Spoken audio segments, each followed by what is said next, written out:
Hello, everyone. My name is Earl Miller, and it is my honor to celebrate the career of Mark Stokes. Mark is a game changer. He's one of the architects of our current understanding of the neural basis of cognition. We used to think we had working memory figured out more or less. We thought that persistent spiking simply maintains activity to a recent sensory input. I spent the first part of my career studying this, where it is in the brain, what it looks like, that kind of stuff. But I'd kind of moved on.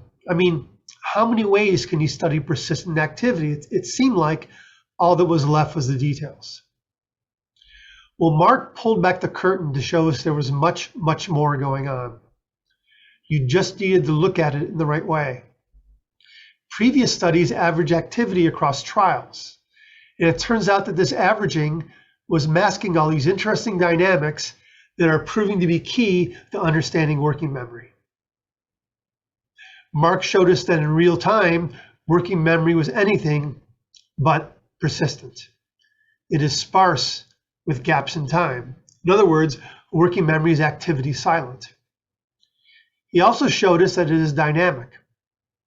Activity changes and evolves over time. In short, working memory is not simply steady state maintenance. These insights were profound.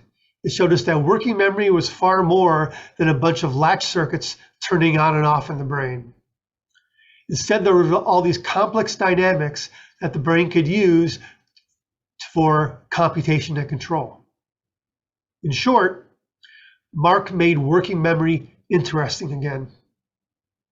And as a result, I am back to studying working memory. And I can say that what Mark discovered is true. We are finding the same activity silent patterns and the changing dynamics that Mark first reported. And we are even finding evidence for the short-term synaptic plasticity that Mark predicted would be needed to bridge the silent periods. As Mark first told us, these dynamics are proving key to understanding working memory and cognition.